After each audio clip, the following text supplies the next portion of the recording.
All right, thanks so much, Isabella. She is so awesome. Everyone could learn something from her. She came out to a Bitcoin conference in 2021 with just blind luck and ambition and started talking to people on the sidewalk. And here she is today, emceeing this stage. We can all learn something from that. But we're talking about something different today. We're talking about something so big and so profound that most people are going to be completely caught off guard by it. And the fact is that most companies represented in this room today and in the world today will be gone in 5 years. Will be completely obsolete. And the reason isn't because they lack capital or they lack talent. The reason is because they're playing by a set of rules that are being rewritten right now, right in front of us. And most people don't understand this. Because we're living through the sixth technological revolution that we've had in just the last 300 years. Now, the companies that understand this, and we'll talk about them, are able to jump on this and benefit from this while everybody else is going to be wiped out. Now, I'm calling this the sixth technological revolution. We see this pattern repeating for the last 300 years. About every 50 years, humanity experiences this quantum leap, where it rewrites the rules of business and power and money. I've spent decades studying political cycles and financial cycles and technological cycles. And we can see them going from the Industrial Revolution in 1771, where we had the first mechanized machines. We had steam engines. We had railways, electricity, steel, automobiles, oil fuels. We had microprocessors, personal computers, the internet. And each one of these cycles takes the world forward in a forward leap. But it also changes the entire economic environment and world that we know. Now, we're fully in the sixth wave right now. And to really understand what these waves are, you have to understand it's not just one single technology. It's always a cluster of technologies. It's multiple technologies coming together that give us new sets of building blocks to build things that we don't even know or understand. Today, we have two very powerful technologies. We have AI, which is completely eliminating the cost of human capital. At the same time, on the other side, we have Bitcoin, which eliminates human-controlled money. Now, both of these are working together. They're feeding off of each other. Smart companies are buying the only asset that AI can't create. And what we're seeing is a collision between infinite efficiency, when human capital costs go down to zero, meeting absolute scarcity. And most companies have no idea what's about to hit them, because most of them don't understand the data they should be looking at. Wall Street doesn't show it to you. Bloomberg's not going to report it to you. Today, we have over 125 publicly traded companies that own over 721,000 Bitcoin, 3.5% of the total supply. Now, these companies aren't just holding, they're buying as aggressively as they can. They're stacking so fast, and the analysts can't even track what the fair value of these companies are. Smart companies are tracking a different set of metrics, like premium compression velocity, MNAV, days to cover the MNAV, while traditional business owners or investors are still looking at DCF models. It doesn't make any sense. The current reality of the situation that we're in right now is that as AI is collapsing the cost of labor, our governments are continuing to collapse the value of our currency, of our money.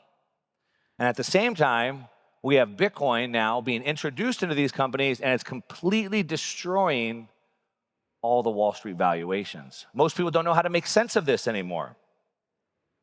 And we either have to master these technologies right now or get built over by companies that do. But we're going to change that right now.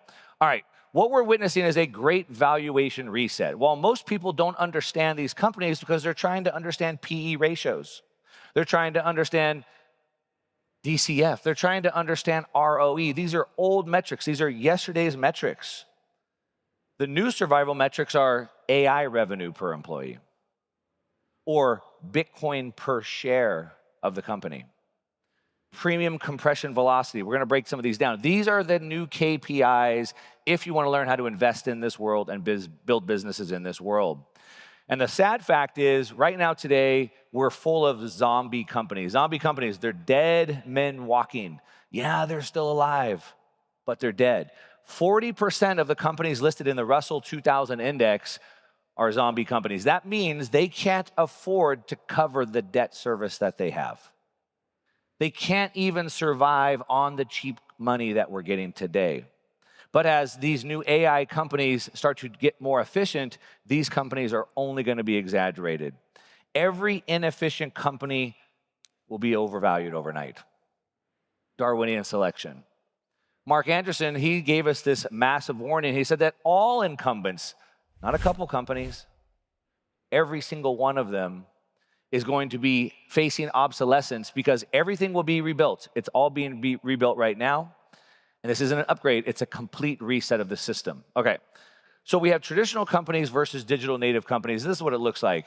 A traditional company, and we're talking about like a SaaS company, a software company, which has a very low cost of capital, not a brick and mortar factory. They have about $100 million of revenue.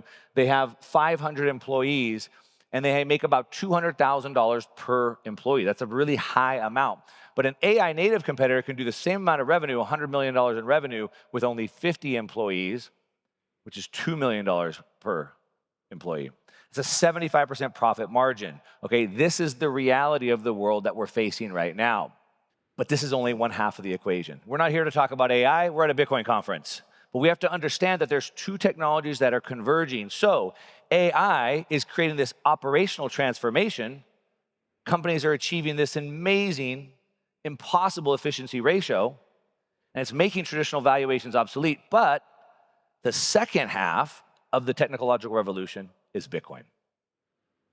Bitcoin is allowing us to turn these margins, these big margins, into exponential equity valuations. We're using public markets in ways that were previously unimagined. So what we're witnessing in this technological revolution is a new financial asset, the first new financial asset we've had in over 300 years. We've had gold. Gold is big, it's slow, it's clunky. It provides final settlement, but it's not easy to transfer. It can't settle 24/7. We had land. Land is productive. It's great. It grows our food, but it's very slow to transfer, very high transactional costs. Of course, you can't move it. The latest financial tool that we've had was equity shares in 1602. But again, that's not programmable. There are jurisdictions to spend it. There's counterparty risk for the company that issued those things. But 16 years ago, something changed. We got the new financial asset. And we try to understand what it is, and we try to compare it to other things, but it's something new that we don't understand. It's programmable, instantly movable, globally verifiable, trades 24/7, and it allows us to do things that we couldn't before. It's a new financial primitive. And it's what happens when AI, again, infinite abundance, meets absolute scarcity like a collision course. All right, let's look at a couple case studies. One you're very familiar with. We're talking about Michael Saylor's company, previously MicroStrategy, now named Strategy. We can see that they were able to take a profitable software business that was failing. He's talked about how he tore it down and rebuilt it over and over and over, and he's brilliant. And even he couldn't compete in today's environment until he decided to tap into the public debt and equity markets and start leveraging a Bitcoin balance sheet. He was able to raise $8.2 billion at a cost of almost zero, 0.8%, getting over almost 600,000 Bitcoin, or about almost 3% of the total Bitcoin supply, the total Bitcoin that will ever be created. His company now trades at a 2.5 times equity multiplication. It's not just financial engineering. This is a balance sheet evolution. This is how the new companies will compete. And so now there's a whole new set of metrics that Wall Street doesn't understand, but they can't ignore them. And if you're an investor in today's market, you need to understand these things right now. This is the greatest opportunity that we've had, obviously, with Bitcoin and these Bitcoin treasury companies. And so the metrics of the old companies no longer apply. It's not PE ratios or discounted cash flows. Instead, now it's Bitcoin per share. For one share of stock, how much Bitcoin do I get? Because for us, one Bitcoin is one Bitcoin, right? So what is the Bitcoin per share? The MNAV is the market cap of the company divided by the Bitcoin they have. Now, some traded at 2 times like MicroStrategy. Metaplanet's at a 6.8 times. Why is that? Well, we want to look at the days to cover. How long will it take them to acquire new Bitcoin, the Bitcoin yield, in order for them to cover the market NAV, the MNAV? We need to understand the premium compression velocity. That's how quickly they can compress that premium. It's a whole new set of metrics, and if you don't understand these, then you won't be able to succeed in this new world. This is where Wall Street's being left behind, and this is where our opportunity lies. Now we can see the playbook, the strategy playbook, MicroStrategy, change the strategy so they can push the strategy to the world, and the playbook is now going global. We can see these companies all over the world. Japan has MetaPlanet. They've introduced their 555 million plan to deploy 5.4 billion into Bitcoin. We have in Europe the blockchain group. Alexander was up here on stage yesterday issuing Bitcoin-backed bonds. In Korea, we have BitMax. In Canada, we have Matador, a company I work with. In India, we have Hodl Systems. And the beauty of this, that's allowing this transition to happen so fast, is because the infrastructure is already here. The failing infrastructure, the $300 trillion bond market that's failing with capital stuck looking for a new home. $200 trillion in equities stuck in an old model looking for a way to get out. These markets are already there. These companies just have to pop in a straw and just start siphoning off from this. The infrastructure is already there. And this is why we can see the adoption curve steepening so fast. Again, just 72 of the top companies own over 3.5% of the total supply.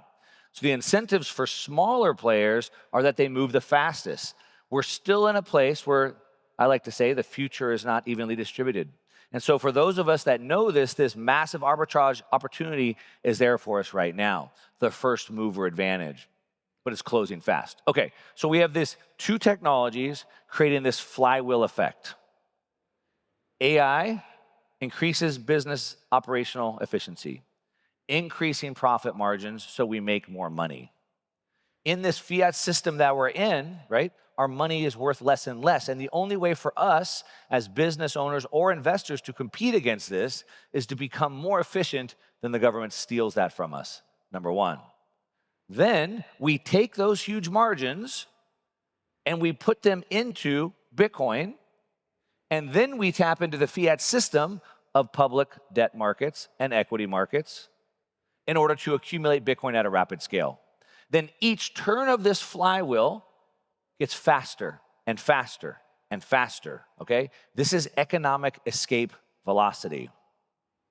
Now, if we look at this, when we look at combining these new technologies to all new companies that we own, that we work for, or that we invest in, we can now start to see the difference. So now let's go back to the same traditional SaaS software company. Again, these are already extremely efficient businesses. Doing $100 million in revenue, 500 employees, making a 20% profit margin means they have $50 million in cash. What do they do with it? All the businesses that are out there today. Oh, they park it in treasuries, 5%. $20 million of profit, or $50 million of profit plus the 5% in treasuries, they made $22.5 million.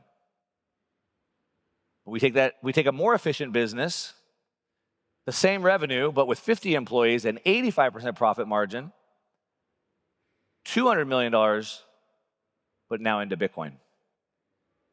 And we're only looking at a 40% yield. Bitcoin's averaging a 50% yield right now, but at a 40% yield, that's an $80 million appreciation or $165 million, 7 times the profit. These are the types of companies we want to build, we want to invest into. Let's look at another case study, MetaPlanet. MetaPlanet's the darling out there. We can see what they've done here. A year ago, in May 2024, they had 117 Bitcoin. By tapping into this playbook of the public debt markets, the public equity markets, they've been able to go from 117 Bitcoin to now 10,000 Bitcoin, which is amazing. That means they have a daily Bitcoin yield of 1.5%. They're adding 1.5% of the Bitcoin to their company on a daily basis. They traded a big premium to MicroStrategy, a 6.8 times MNAV. The reason they're able to trade at that premium is because they can cover that in 168 days because of the yield. They have structured buys that are going in. This is the math that you have to understand if you want to do this. Now, if you want to copy this playbook for your own business, a business that you work for, this is how we do it. Step number one, we need to do an AI audit of our business. So what are we doing in our business? How do we acquire customers? What's our acquisition engine? How do we fulfill our product, our fulfillment engine? And then we need to map out all the processes, create SOPs. Then we can start to identify all the areas that we can increase AI efficiency. We can create AI automated systems. We could use Claude to automatically make like NAN automations for us, or we can hire someone to do that for us. First, we have to do an audit. That's step number one. If we can reduce our cost of operational efficiency by 50%, then we have that extra income. Step number two, we need to make a Bitcoin treasury policy. So we need to decide that instead of holding cash that's losing about 10% of its purchasing power per year, we want to put some of that or all of that into Bitcoin. We want to commit to that. Now, this signals to the market that we're serious, that we're here to play. Step number three, we need to decide a capital structure. We want to be able to tap into debt markets and equity markets. Now, if you're a small business, you still have debt markets to tap into. There's all types of debt programs for businesses, credit lines, credit cards, business loans that we can tap into these debt markets and these equity markets and access that capital when the opportunity provides. Then we need systematic accumulation. This is dollar cost averaging, all right? This is buying on a regular basis. We don't want to buy it all at once. We want to maintain that consistent Bitcoin yield, the market premium. Step number five, we want to measure and communicate. We want to understand what is our own company's metrics. How much is the business worth? How much Bitcoin do we hold? What is our accumulation plan? What is our yield? The companies that follow this playbook, they're not just surviving the reset. These are the ones that are using the reset to acquire the future. It's a new benchmark. It's a whole new world. Business that we know will never be the same. And you either innovate with one of these businesses, you work for one of these businesses, you invest in one of these businesses, or you get left behind. Within 24 months, this is going to be how institutional investors measure every single growth company. The company value will be decided by the AI revenue per employee times the Bitcoin share. How much Bitcoin do they have based off of the price of the company? Times the market confidence. How confident is the market in this company's ability to continue to innovate with efficiency and accumulate Bitcoin? Companies that can achieve a $2 million revenue per employee and they can grow their Bitcoin share by 1% daily will trade at huge premiums to every other company. The choice that every CEO faces, the choice that every one of you as an investor, as an employee, or as a business founder face is, number one, just keep running by the old metrics. Even though we see this new world being built, we can hire more people, we can hold more cash, we can continue to compete on traditional metrics, we can watch AI and Bitcoin companies pass us by, or path number two, we can become more efficient using AI. We can use Bitcoin to increase our valuation. And of course, the companies that choose path number two in the next 18 months will own the next economic cycle. So the choice is yours. If you want to download these slides and stats, you can get it for free right there by scanning that. But 423 years ago, Dutch merchants created the first tradable share certificate for wooden ships, to finance wooden ships. Today, most companies are still formed like that and still operate like that. But today, we have a choice to now go into digital ships, into a digital ocean, into a digital world. The choice is yours. Which side of history are you going to be on? Either build with the new tools or get built over them. That's what I got. Thanks so much.